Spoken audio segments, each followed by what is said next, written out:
నల్గొండలో ముఖ్యమంత్రి రేవంత్ రెడ్డి సభ కోసం ప్రైవేట్ స్కూల్ బస్సులను ప్రజలను తరలించేందుకు అధికార పార్టీ నాయకులు వాడుకున్నారు. దీంతో తాము చేసేదేమీ లేక ప్రైవేటు పాఠశాలల యాజమాన్యాలు సెలవు ప్రకటించాయి.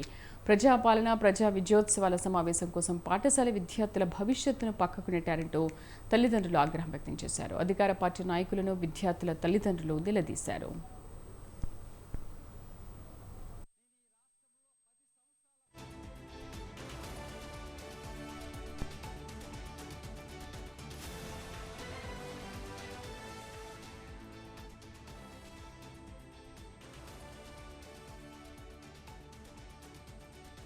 చాలా ఇబ్బంది పడుతుంది స్వామి.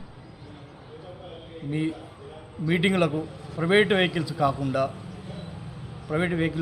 మీ గవర్నమెంట్ వెహికల్ వాడుకొని మీటింగులు పెట్టుకోవాలి. స్కూళ్ళకు మీ మీటింగులకు సంబంధం లేదు స్వామి. స్వామి శరణం. ఇలాంటి సంఘటనలు మళ్ళీ జరగకుండా స్వామి శరణం చూసుకోండి స్వామి. ఇలాంటి ప్రభుత్వాలు మళ్ళీ రావద్దని మేము కోరుకుంటున్నాం స్వామి. స్వామి శరణం. స్కూల్కు సెలవు ప్రకటించడం వల్ల పిల్లలు